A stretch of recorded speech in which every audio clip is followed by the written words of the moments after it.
Salut tout le monde, c'est Mike. Aujourd'hui, petite vidéo en Sit-and-Go full ring. Donc, on va essayer de voir les différentes stratégies à adopter. C'est des Sit-and-Go turbo. Donc là, 8 et 6 d'un foil. Il va falloir essayer de jouer vraiment serré en début de Sit-and-Go pour pouvoir par la suite, quand les blindes seront plus grosses, voler le maximum de blindes pré-flop pour pouvoir se maintenir et essayer de gagner le Sit-and-Go. Donc là, As-Dame de carreau, on va relancer. Au premier niveau du tournoi, du Sit-and-Go, pardon, je relance à 3 blindes. Après, je mettrai 2 blindes et demi, puis plus les blindes seront élevées, je mettrai 2 blindes, ce sera suffisant. En début de tournoi, si on met 2 blindes et demi ou 2 blindes, bah, la grosse blinde défend tout le temps. Même derrière, souvent ils vont payer. Après, on sera beaucoup trop dans le coup. Donc là, je me fais trop bête. Avec As-Dame de carreau. Pas trop de raison de 4 bêtes. Le pan qui fait tapis.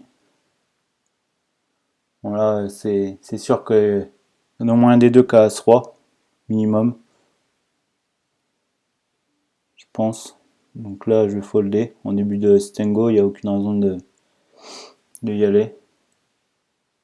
Il y aura toujours une paire servie et puis au moins un As-Roi. Donc là, on va folder.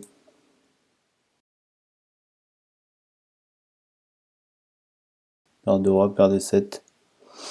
Donc ça va, on a pris la bonne décision. Roi 2 de carreau UTG. Donc je vais folder. Donc là, dans cette position là, et vu le nombre qu'on est à table, je relancerai As-Valet plus et paire de 8 plus, je pense. Tout le reste, je folderai car il y a trop de monde derrière. Et après, ça va être compliqué hors de position de jouer au flop. Donc, faut vraiment avoir une range serrée pour lancer UTG en début de Sit-and-Go comme ça. Donc là, Roi 10, Roi 10 en grosse blinde.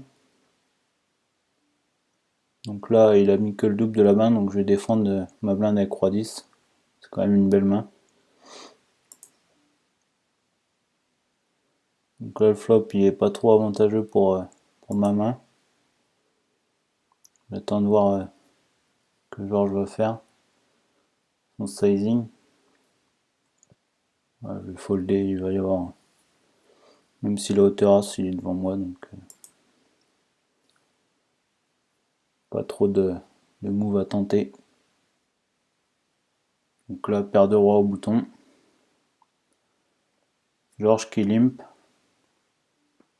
Pas trop de raison normalement de limper en Sit-and-Go, mais c'est déjà la deuxième fois qu'il le fait. Donc là, je vais mettre 3 blindes vu qu'il a limpé, sinon j'aurais mis 2 blindes et demi. Pour l'isoler, pour pas que les blindes rentrent. Que Georges, on soit en heads up contre Georges. Donc il nous paye. Donc là je vais c-bet assez petit. Qui nous paye avec une paire inférieure.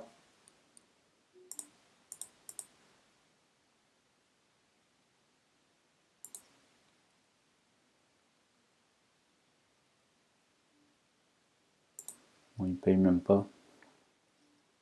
Valet 6 de carreau, on fold. Donc là on a paire d'as.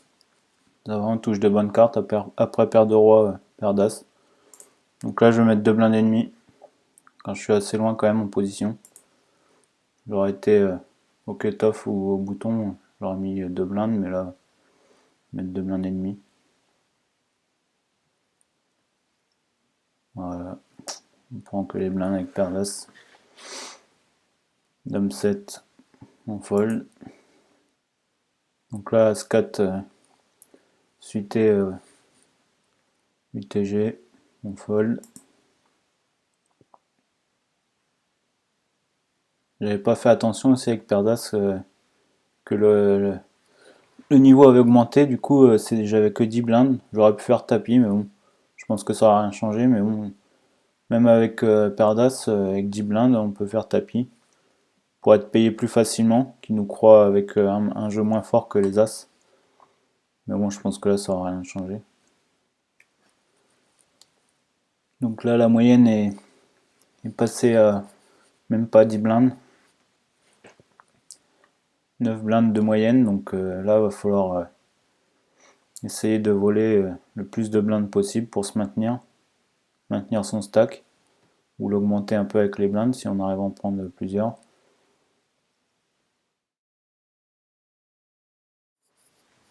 Donc là, on va laisser cette suited. S'il n'y a pas d'action avant, je vais faire tapis. C'est une main assez forte pour faire tapis au bouton. Bon, Pépito le fait avant nous. Mais bon, sinon, il fallait faire tapis. Donc là, nous sommes plus que 6. Il y a 3 joueurs payés. Dame 9 au cut-off. C'est un peu trop faible à mon avis pour faire tapis. Je vais folder. J'ai à peu près 7 blindes. Ok, 4. Je fold. Nous sommes plus que 5. Là, je suis vraiment tombé short. Dame 4 de pique. Un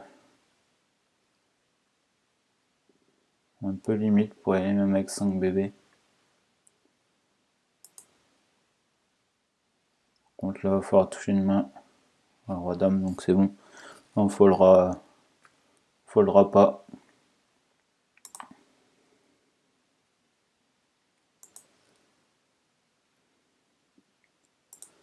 On va lui montrer qu'on le vole pas pour peut-être pour la suite, si on est un peu plus light, pour pas qu'il nous paye.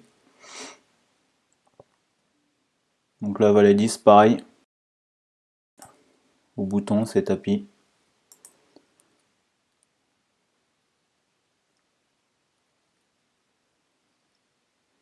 Ça passe encore. Donc là, on a bien augmenté son stack avec juste 2 tapis. On est passé de 1100 à 2000.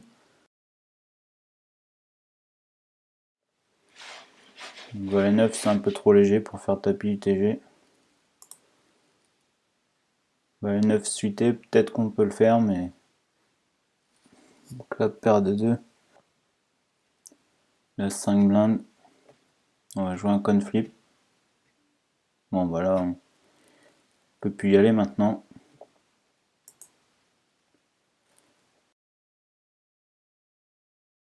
Faisait brelan de 2. Wow! Bon, de toute façon, contre Pépito, on avait dit qu'on y allait pas, mais contre 2 fois on y serait allé et on aurait gagné, mais c'était la bonne décision. 8 et 5, on y va. 9 et 5, pardon. On est dominé. Le 70-30. Voilà. Là, ça devient compliqué. Il nous reste 900.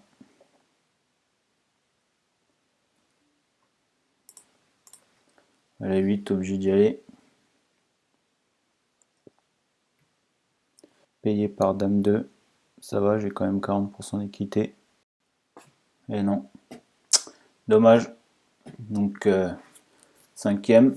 J'espère que vous avez apprécié la vidéo. J'ai essayé de vous expliquer à peu près les ranges qu'il faut pousser tapis ou pas. C'est vraiment un format turbo. Donc, il faut sélectionner ses mains avec lequel on peut faire tapis. Donc dites-moi si la vidéo vous a plu pour savoir si j'en refais ou pas. Donc voilà. Allez, salut tout le monde, à plus.